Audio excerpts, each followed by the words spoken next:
Welcome to the Parkinson's Disease Education Show, where we demystify the disease and empower you as the person with Parkinson's disease to reach your true potential. The content contained on this show is for informational purposes only and is not meant to be a replacement for information or advice that you receive from your in-person medical or therapy professionals.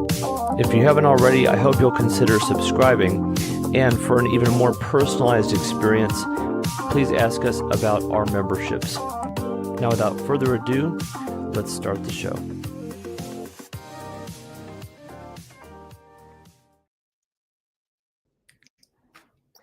Hello, everybody, and welcome to the Parkinson's Disease Education Podcast. I'm your host, Michael Hyland, and I have with me the lovely Jessica London, and she is, of course, from the Outback. You may remember we did a conversation about a year ago, just a little over a year ago, discussing the Turnto App, and we're a year in plus to the Turnto App being public, and we thought for our conversation we wanted to share some updates to Turnto and how there's products available either even better than they were a year ago, and it's been a development, of course, but we also wanted to go into artificial intelligence as a general category for basically searching for health information, about specific health conditions like Parkinson's disease, because often we don't get the answers we're looking for, unfortunately, through medical professionals. People are often left with more questions than answers, feeling frustrated, and I think it would be good for Jessica to share that part of her story again for those that are watching and listening, because that's worth hearing about her perspective as a mom of a child that has some specific health challenges. And so that's what started all of this. So, Jessica, thank you for being back on, and I'm really excited to get to talk to you about this today. Great to be here. I love our chats always, Michael. Oh, absolutely. It's always a pleasure. So, yeah, let's talk about the artificial intelligence boom, so to speak, because we've really had a big surge, across the whole spectrum of of the information world in Chat GPT, and we've got Gemini from Google. We've got all these different tools, and some of which could be used for something like Turnto can be used for. However, it's not specifically geared toward any one audience. So I guess, what would you have to say about AI in the healthcare space, first of all, to launch this conversation a little bit more? Yeah, so maybe just like the two-liner of like why I relate to this problem, and I think a lot of people listening would understand that it is really difficult to navigate the information landscape when you have a chronic condition where there are no sort of silver bullet treatments or whatever you want to call it. And then one of the challenges is that there are things happening all over the place. There are discussions in Facebook groups. There are new papers. Parkinson's actually has a lot of I think it has up to 40 new papers every week that are coming out. There are new clinical trials. And so my backstory very briefly was I have a son who's diagnosed with a rare type of cerebral palsy, which is actually very similar to Parkinson's. It's dyskinetic. So he has dyskinesia and dystonia. And when he was diagnosed, the medical team told us there's nothing we can do to help him. Good luck and goodbye. And I just went on to Dr. Google, as we could say, and just was starting to read everything. And it took me years and years, but we just found more and more treatments. And so if you fast forward to what we have today, there has been this explosion of AI. And it's I think probably my first thing I think for people to think about is there's very different types of AI that you're experiencing, and it's very different quality. So if you go to Google and you type in a question, like a really simple question, you'll probably get an AI summary that comes up. Now, that is the cheapest, lowest quality AI you'll experience, because you've got to think they're generating billions of them a day. And so you're not going to be getting the latest kind of best answer that you could if you had a really complex question for your Parkinson's. And then you've got all the way up through ChatGPT. And so the other comment I'd say for people to think about, and this is, I know it's like a whole new world if you're not in this space, but there is also different levels of AI. And so just because something says AI, it doesn't necessarily mean it's the latest thing. But there are a handful of exactly what you mentioned before. You've got Gemini from Google, you've got ChatGPT from OpenAI, you've got Claude from Anthropic, and then there's a handful of other more. They're actually building the AI. So that's like, if you want to get the best experience, go to those products. And if you want to get the best, often you pay for the freemium, which is unfortunate. But they are making more and more of the really good stuff free.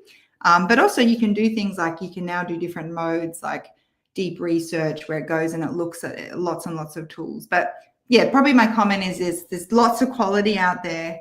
But honestly, I'm just so excited because, again, if you think of my own story, when I was told that information, it took me years to find treatments. I read papers all the time out of context. I ended up studying neuroscience. I ended up traveling around the world to meet leading therapists and also to go to conferences. And now, within just by using some of these models, I can fast forward some of that work. Not all of it, but a lot of it. You can ask really complex questions and you can get information that's pretty up to date in a way that you just have never been able to before. Yeah. I like the statement that Thomas Beckett, that's the handle on YouTube, says that they use meta. However, AI can be a story writer, so often it can be fictional. So care must be taken as stay in reality. That's very true, especially if you're looking at very general AI systems. So in that sense, tools that have AI generated information. Well, here's the thing: is if we're talking in the context of Turnto, that information, for example, it's not information that AI is generating exactly. It may generate some summaries, but it's providing direct links to the true sources, right? Yeah, that's it. And I think, there has been a big change. So I think I will say that if anyone here has played with ChatGPT, maybe you played with it a year ago, it's definitely more reliable now. And again, the problem is you could be experiencing AI anywhere, but if you are using the latest models and you say, can you make sure everything's referenced, it's getting much better. So I do think ChatGPT and these things will get better. However, the way we've decided to build some of our AI solutions is exactly what you said. We actually are trying to not give you generic, vanilla, too much generalized information. We actually are trying to find, hey, there was a world leader last week on a podcast talking exactly about that treatment you're thinking about. We're just going to give you that information. So we're going to use AI to find you these pieces and tell a story versus like giving you or necessarily a vanilla answer. And to be honest, it's from having lived experience, there are sometimes not easy or vanilla answers. I'm sure you know this from the work you do. My son has the rare type of cerebral palsy. So, there are lots of studies, and then you look at how many are studying his subtype, and sometimes it's like no one in that study was his subtype, but his subtype is completely different. And so, there's going to be these knowledge limitations. And I think historically some AI has it's called a confirmation bias. It is wanting to give you an answer. It's a known thing, papers are written about it. And so we've tried to not use AI in that way. But it's still, I'm a huge optimist because it has gotten much more reliable, even if you're using, free ChatGPT, free Gemini. Yeah, well, it mentioned specifically related to Parkinson's, even expert neurologists like Dr. Michael Okun here in the United States will make statements and have made statements that to the like of, or to the nature of, Parkinson's is not one disease, it's many, many different diseases because it does manifest different ways in different people. There's different root causes like that will trigger the disease process to begin. And we don't know all of the ins and outs of why and when that happens. There's different progression rates. There's different responses to medication. Some people struggle more with off times than others, and the list goes on and on of the different nuances.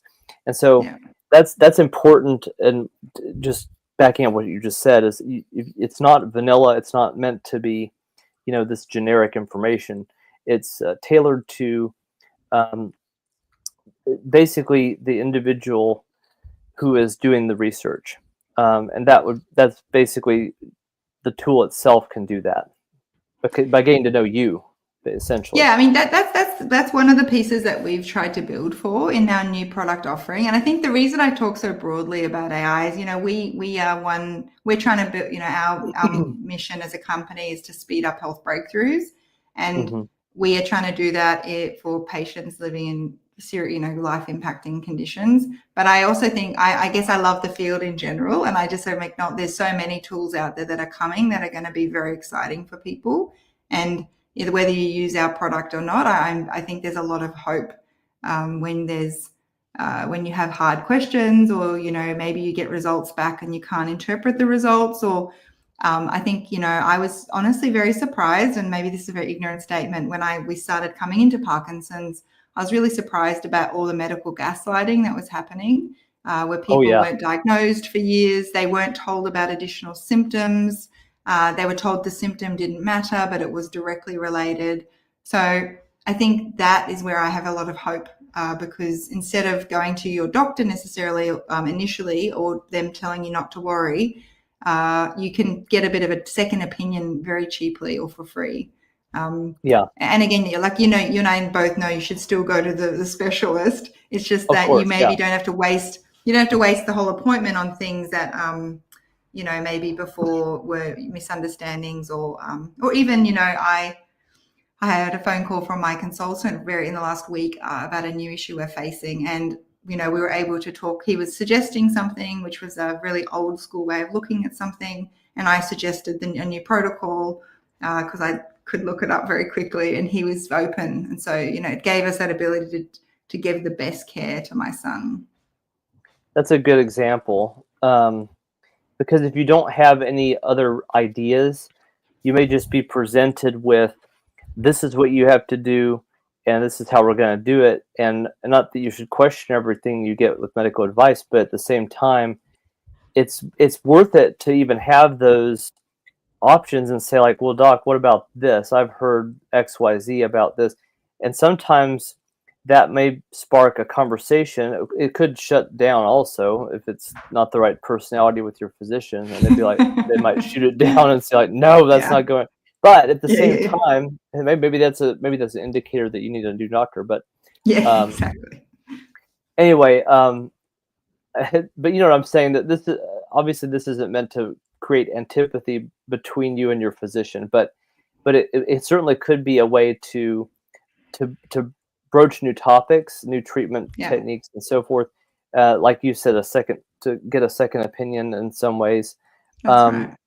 I think also one comment I'd make here, Michael, is just peace of mind. I don't know what you think about this, but I had this realization that when my son was diagnosed, I just had this question for years, which was, is there anything actually really helping? Are there things, and I know in Parkinson's, there's been some huge innovations with intensive exercise in terms of potential for pause or regression of the disease. So I just realized for years I had this burning question, and it took me years of navigating the space to feel more comfortable to know, hey, we're not really missing out. We've tried these things that are at the front. Some are kind of working, some are not. Stem cells are around the corner. So I keep getting, it gave me this peace of mind to know we're not because you sit in Facebook groups and people can have these really crazy stories of recovery or change in symptoms, and it's really hard to know, are you missing something? And sometimes you are missing something. So I think that's the hope, is that these new knowledge tools can relieve that burden. That you might be someone who really wants to do lifestyle interventions to slow down the progression of Parkinson's, and you can now know the latest things or try. There's much more hope in answering that question.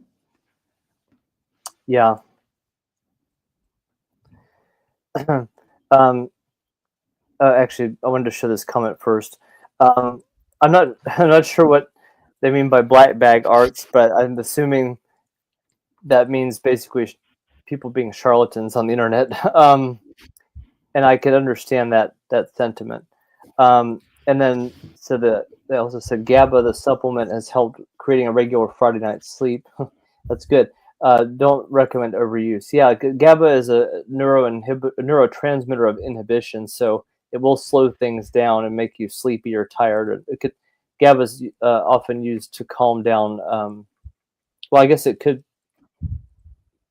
theoretically it could be used for pain as well, because it can slow down nerve signals. But anyway, it can calm things like tremor and spastic conditions as well.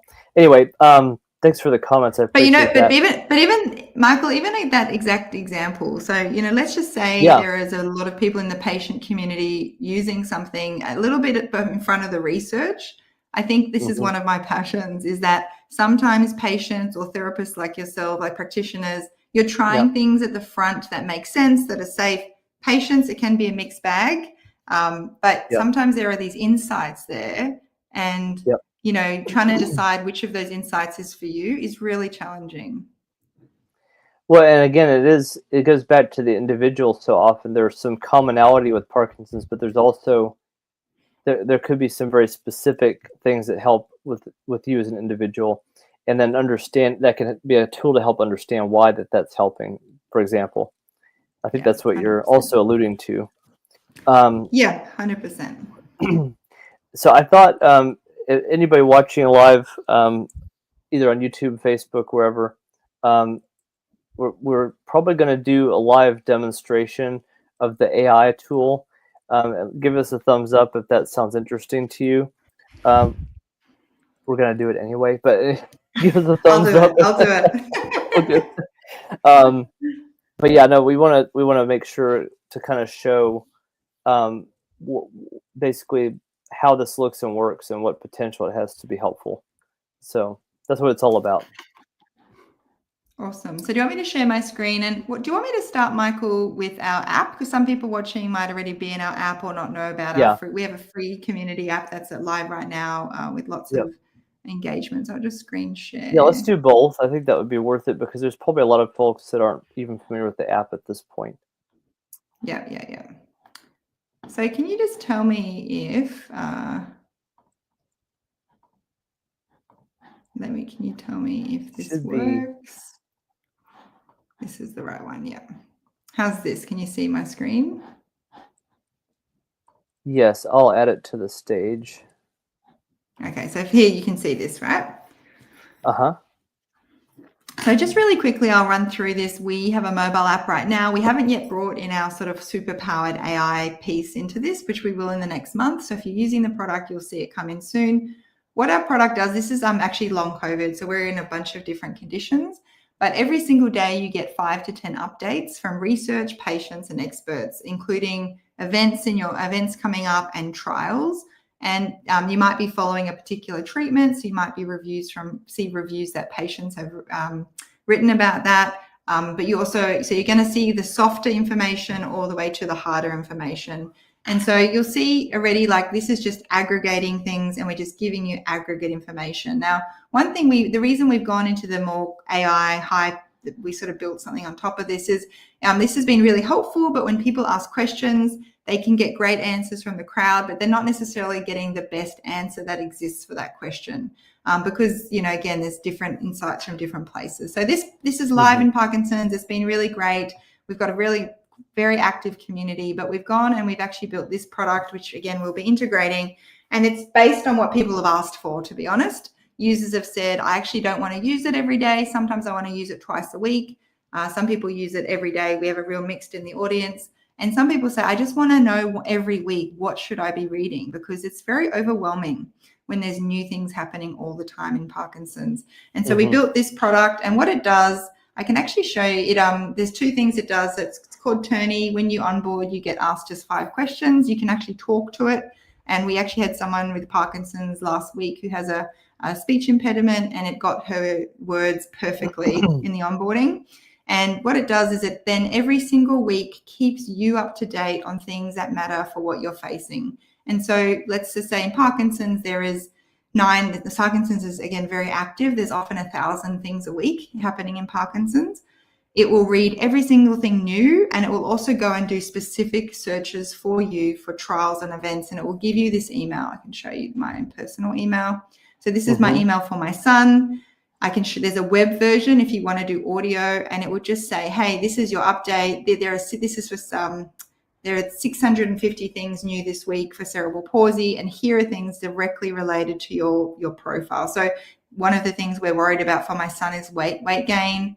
My son has some possible osteoporosis, and you'll see it'll bring patient insights. And then lastly, what it should do is find anything happening local to you, and that's trials or events.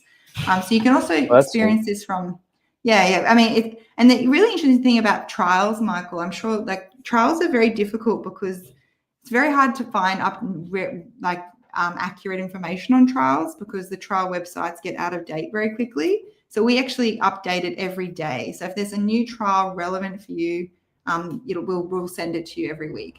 You can come into a dashboard and have this in a little bit more of an interactive experience. If you want to be like listening over to the left, some people really like a listen experience. But you can also just scan through it all here. You can sort of just go, yep, I've seen it all. Because we actually have a few more things on here which are a bit less relevant for you. And when you get to the end, let's say we gave you an update about something you don't care about, you can just press record and say, hey, I'm not interested in diet anymore. I'm really worried about my insomnia. It'll update your profile automatically for you. So next week it's searching for insomnia. So that's the one tool, the one thing Turnto does. The other thing Turnto does for you is it answers questions. Now, there's some great chat AI tools already doing this. So like, why did we do this? The reason we did it is we actually have a different belief, a different thesis to ChatGPT, and our thesis is about all the voices. So you could ask a question, Turnto will give you why is it relevant for you, and then this part's a little bit like ChatGPT. You can get like a basics answer, but this is where I believe like this is what we wanted to do is we actually wanted to pull patient comments together, and we actually do preference mixed comments from patients because we know that there's a variety of experiences. We also find relevant papers and actually do the work for you, and you can open all these links up. So again, exactly like you said, we believe in sourcing and just summarizing what we find.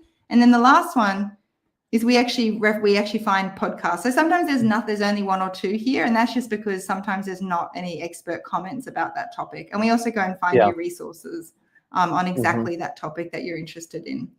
I'll just come back and stop sharing. So that's just giving you a sense. And again, like we're trying to do the work for you. So our app is actually our free product, and this new AI tool is a freemium product. We're just trying we are committed to free and low cost AI. So it's $2 a week. And if you can't afford it, we have a scholarship program as well, because, we're a patient first platform and we want to democratize this information for people. Right. And that's what started this whole project out with the cerebral palsy community, and then building on to long COVID and MS, everything else. So I wanted to mention too, this is not, there are some pretty well-known folks with Parkinson's that are trying and using these tools. So don't take my word for it. These are people that are living with Parkinson's disease, not a practitioner like myself. Esther with Shaky in My Boots, I believe is still on the app community. Jess, now I forget her handle. I'm from The Secret Life of Parkinson's. Yeah, so they're actually they're sharing this and finding value. And actually you can try it for free. And David is great. Yeah, the Life with Parkinson's channel on YouTube and Facebook. Well, on YouTube for sure. Anyway, you can actually try it for free as well. So you can just try it to see if it's valuable. And to be honest, we just are so committed. Like if you're trying it and just tell us feedback. Like it's very new. It's only been live for a few weeks. And if you are in a mobile community, we're going to integrate some of it. So you might get a few things. You might be able to ask questions for free. We might going to try and give as much of it as we can. Yeah. Now, a question I have was, is this currently only like on a web browser format, or is it right now? So right now it's on email and web, and then in about a month it'll be in the mobile as well. Okay. So the app currently is mobile for those that are is on the mobile phone or wherever. But so this will be in the future. You can do it on iPad as well. iPad. That's right. Yeah. That's great. And I don't have a link available at this red hot minute, but I will post a link in the description and on either here and on Facebook of access to that.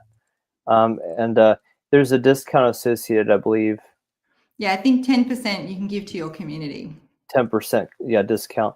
And then there's probably, is there a trial as well? I Yeah, don't 3-week recall. trial for free. Yeah. A 3-week free trial, yeah. So I think it's worth trying for anybody who's interested in learning more about the product itself, of course. But as far as just having some peace of mind about learning, researching about Parkinson's disease without having to go through so much, uh, essentially, searching the web tirelessly day after day, week after week. Not that do your due diligence, but at the same time, especially having a tool that can literally put the research links right there for you to the papers themselves, to what other people with Parkinson's are saying. That's pretty powerful. And I don't think there's any other tool I can say. Actually, I can say confidently there's no other tool doing that right now. So that's pretty amazing. Yeah, it's fun time to be building these things. I think for me, I look back on like when we first were diagnosed and just how hard it was. Yeah. And I think, the reason we've built what we've built, being one's proactive, one's reactive, is sometimes you also you don't know what to ask. And sometimes you are overwhelmed and you don't want to do all the reading that week. And so we are trying to give people, that's why we even have a 2-minute audio version of what's new this week. Just so you can have that moment of, hey, actually there is something that's happened. Like in our case, we're dealing with bone density problems. And so, I saw a paper that was just coming out around some supplements, and it was so helpful because when I spoke to my doctor, the doctor dismissed it, but then said, actually, let's check the blood results because we probably should supplement. So, again, it's just having that sort of someone doing that work for you, because it is a hard road to navigate, and also things change. Sometimes you have a new thing come up that you weren't facing before. And it's like you feel like you're back at the beginning, I've got to learn something totally new again. And it's a hard journey, not for the faint-hearted. Right. For sure. Just A thought that just occurred to me was that, something that is not often considered is that you may not have an expert, particularly like a movement disorder specialist, that's close to you geographically. I know Esther in particular has talked about the struggle of having to travel 2+ hours to go from where she lives to where her physician is. And you also can't get quick answers any other way remotely. So to wait on medication changes or anything else comes up, she's waiting weeks and weeks on end to go, maybe months actually in some cases, to go see that doctor, to even be able to ask questions. Or so if you having a tool available where you could have some of those challenges, you could address those challenges before consulting with an expert. That's really an incredibly helpful tool. Because it's like some physicians do telehealth and some do. So what's what I'm looking for? They do. They might do a message chat or whatever. But again, they're having to see patients and do everything else they have to do during the day. They can't sit down and answer all those questions as they come in. So it may take a lot of time. 100%. Yeah. Thomas said that Leeds University's doing a lot of studies in neuromuscular disorders right now, so that's interesting. And I bet they have a lot of papers that Turnto would find. So that's the hope. That's the hope. Or when they're putting out, looking for, one of the challenges is also when they're doing their trials. studies is recruitment can take over a year. Yeah. So what I always like not laugh, like I always think there's this funny problem where there's organizations and researchers doing amazing work, running events, they can't find people sometimes, can't find people for trials. Yeah. And then there's like patient communities who are like, what can we do? What can we do? And they're like, not, and that's always been our vision. Other. It's really hard to connect, where are the patients? They're in private Facebook groups, or they're sitting, social, or they're on Google. And so I've always just had this passion to, how do we connect the two? How do we amplify the great work researchers and orgs are doing, and give it to people when they need it? Like, last week, Turnto, the new tool we have, found me an event. My son has a pretty rare vision issue, and it found me an event on that vision issue. Like, I was like, is this real? Wow. Is this hallucinating? Like, how are there events happening on this webinars when I just feel like no one understands it? So yeah, there's always this, that's the real dream of what we want to build, even though we feel like we're just at the beginning, because it's pretty early. but it's pretty amazing what it can already do. So that's just the beginning is pretty exciting. I think if anybody watching and listening has questions, I think this is a good time to ask Jessica while she's here. And Jess, a question I had, just to kick it off, was not actually. It's really more. I guess it's kind of a combination of a personal question and a professional question. But are you going to the World Parkinson's Congress? I'd like. When is the next one? I know there was it last year, the big one? It was actually already in 2022, I think. So the next one is next year in Phoenix, Arizona. Maybe it's actually in the U.S. this coming year. Maybe. I asked because I've been invited by several people, and I have no idea if I can commit to it. So, but it's in the U.S. It would be so cool to be able to go, because last time it was in I don't know if it was Madrid. I know it was. Yeah, it was in Europe somewhere, right? It was in Spain for sure. I just forget which city. Kind of fun. I think Madrid, but yeah. But that would be maybe. I mean, I'd love to go. Those sort of things are just what excites me, because you're getting all these different people together to like have these different sort of discussions. That's what sparked the question, because you were talking about researchers not being able to find recruits, and then the people are going, "What do we do? What can we do?" It's like, well, that's a place where people with Parkinson's and researchers come together, and so I thought that'd be a great place to highlight Turnto as well, or Turning, and the AI tool. But it's a great idea. Yeah. But yeah, of course, there's travel and expense, so it's it's a big deal. It's a big deal for me being stateside, even, because I'd have to travel a ways to get there. So, I mean, airplanes make that easier, but still, it's just the way that things are. It actually, one thing I will say, I've been to Phoenix in the last couple of years, and we're lucky. I think it still exists, but a couple of years ago, 3 years ago now, they had direct flights from where I lived to there. So that was like, oh wow, that actually was pretty quick. I mean, it was a couple of hours, but it was literally one plane gate to gate. So that was pretty fun. But anyway, any questions? Please drop them in the comments, and we'll answer them. If we don't have any questions in the next couple of minutes, we'll probably wrap up. But this is your chance. So you got questions from you can ask of the source. And you can come and just try it and see if it's useful. You can actually test the question tool as well. I think you only need to log in to try that out. We're just updating a few things on the page. Yeah, and I will make sure to have links available as soon as I'm able to this evening and we wrap up. I will provide links. By the way, Thomas Beckett. It cracks me up because Thomas. I don't know if you know who Thomas Beckett was, Jess. It's not meant to be funny, but Thomas Beckett was a bishop in England, and he was a martyr for the Catholic faith. Mm-hmm. So it was pretty interesting story. But anyway, I see the name. I can't help it. It was like I'm talking to Thomas Beckett right now. Anyway, she said she said, I forgot. I think it's the lady. That's Thomas Beckett. My veterinarian friend Anne Chauvet often is in Arizona. That's cool. Hyperbaric chambers, hyperbaric oxygen therapy can be really helpful often for Parkinson's. Actually, have you heard about that? That's actually, I was going to say, that's a great question for our tool, like to go, because I don't know about Parkinson's. Cerebral palsy, there's some mixed opinions, and there's actually a lot of researchers have turned against that treatment for reasons that I think are different to Parkinson's. There's actually some different reasons. Because actually it's I know in long COVID, hyperbaric oxygen is getting a lot of attention. And so I think like these questions are exactly what our tool tries to help with, because there may not be one answer on that exact question.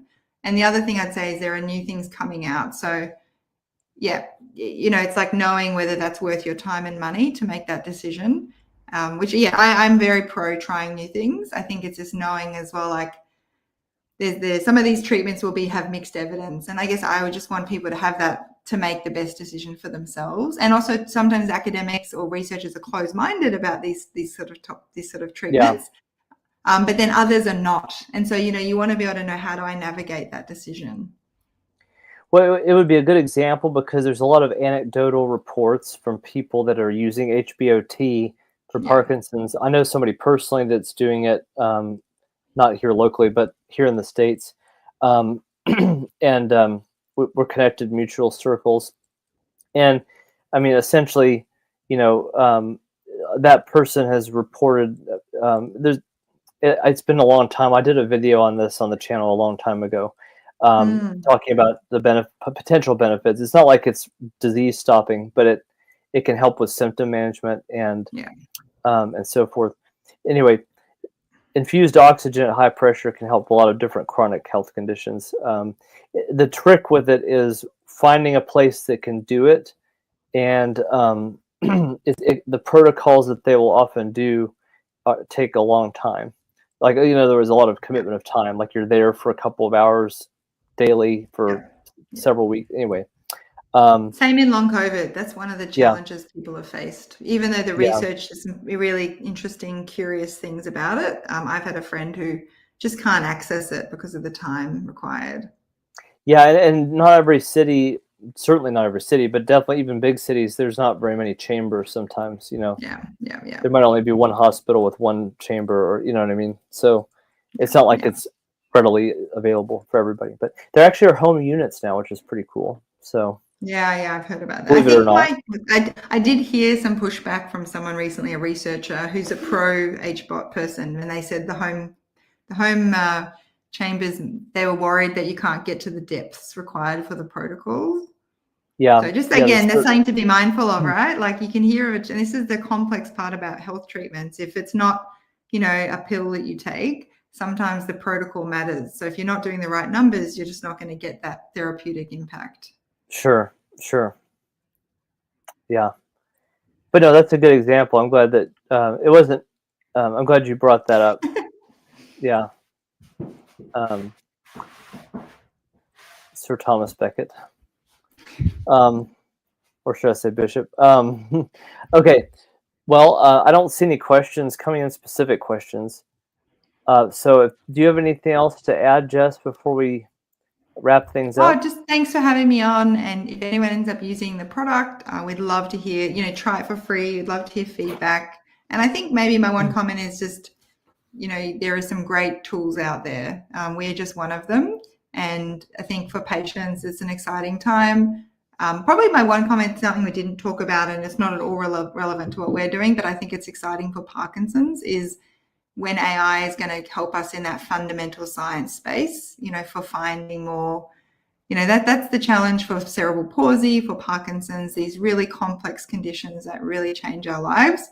That's what I'm pretty optimistic about. People can be quite scared about AI, and I can understand there's some very valid concerns of someone even who's working in the space. I think they're valid. However, the hope for chronic illnesses is very high, because we haven't been able to test and study things because of all the ways we work, and the limitations of how many real experts there actually are, and getting trials up, and it's just very time consuming. So I hope people can feel that the hope is in these chronic conditions for AI, because AI could, one agent can become as good as a deep specialist. And then if 1,000 of them are all working together on something related to one thing on Parkinson's, we might find new treatments. And that's the hope that we have.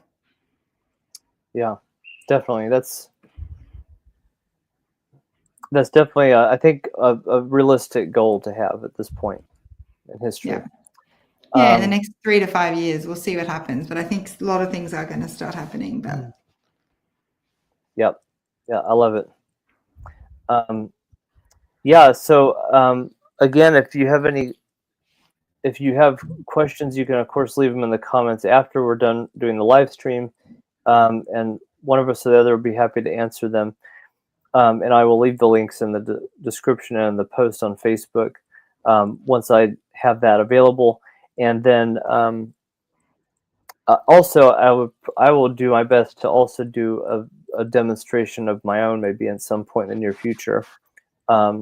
on the channel. Yeah, that'd be great. That'd be great. Then you can see, and you could put in an HBot question and have a look. Yeah. Yeah, or something. Yeah, one of those. There's just so many different alternative complementary things that can help with Parkinson's, and there's varying results. So yeah, this could be a good way to do that. So, all right. Well, I think we've probably covered mostly what we need to cover in this particular conversation. It was a pleasure having you on again, and I'm really excited for where things are going. Me too. Thanks so much, Michael. You bet. Everybody, thanks for watching, and Thomas Beckett, thank you for your comments. They're very helpful, and appreciate you interacting live. So y'all have a great rest of your day or evening wherever you're watching and listening from. And I had a last minute question actually here. What do you think of those who say they've reversed their Parkinson's? I don't know if he was going to give examples, but I'll give you my opinion of that question. I think that the word reversed is often misused in Parkinson's. I don't mean that to say that it's impossible to make positive changes. There certainly are ways to make positive changes. Frank, thank you for your comment, by the way, for your question. But let me put it this way. Let's say that whatever particular technique or supplements that you're using or whatever that are supposedly reversing Parkinson's disease, or it could be fast walking protocols. It could be numerous things. The disease process has not gone away, at least as far as anybody can possibly scientifically tell. So when people say reverse Parkinson's, what they're really saying, in my opinion, is that they have gotten to a point where they no longer notice problems because of the disease process. Now, yeah, again, the disease process, like the pathology, may still be there, but to reverse symptoms of Parkinson's is wholly possible. And I've seen it before my own eyes with people I've worked with. Well, not necessarily with like patients I've worked with in person, although I've seen physical improvements from therapy protocols, and that sort of thing. But as far as like people I've known that have done techniques like, let's say, fasting protocols, carnivore diet, and various things like that, I've seen real progress and real results in people that I've known personally. And I'm interacting with those people. Granted, it's over video calls like this, or conversations, versus actually seeing them as a clinician. But I mean, I believe their results. So, but yeah, that's what my answer would be to that question. Is I would be very cautious about believing that there's a true cure at this point, because nobody has proven that. And even if anecdotally somebody has cured their Parkinson's, it doesn't mean it's going to be a 100% result for everybody else. But as far as reversing the symptoms of Parkinson's, slowing progression, that kind of thing, that definitely is something I feel like there's hope for. So, but that's another great question, or a great use of an AI tool like this, is that 100%. That not only anecdotal reports from people, anecdotal evidence only goes so far, but clinical research will eventually catch up with some of that anecdotal evidence. Yeah, we just aren't there at this point with Parkinson's. There definitely are individuals out there that are like, well, I reversed my Parkinson's with carnivore or whatever. It's just not. We're just not in a place where we can truly say one thing or the other can do that. So, and the same with any condition. Yeah. It's a good question, though. It is a very good question, a very valid question, because there are a lot of people out there making claims like that. That's right. So, but yeah, thank you, Frank. I appreciate your comment. We are going to wrap up here, so I appreciate your time, Jess, and And for everybody watching and listening, thank you. For everybody leaving comments in the future, thank you. If you haven't liked this video already, please do. Please share it with people you think might benefit from this. It costs nothing to subscribe to the channel either. It only helps us to get more information out to more people. Yeah, that's about it. And please do check out the Turnto app and the new AI tool, which I will leave links to. So thank you again, Jess, for your time. Thanks, Michael. All right. Bye-bye, everybody. Have a great evening. Be empowered.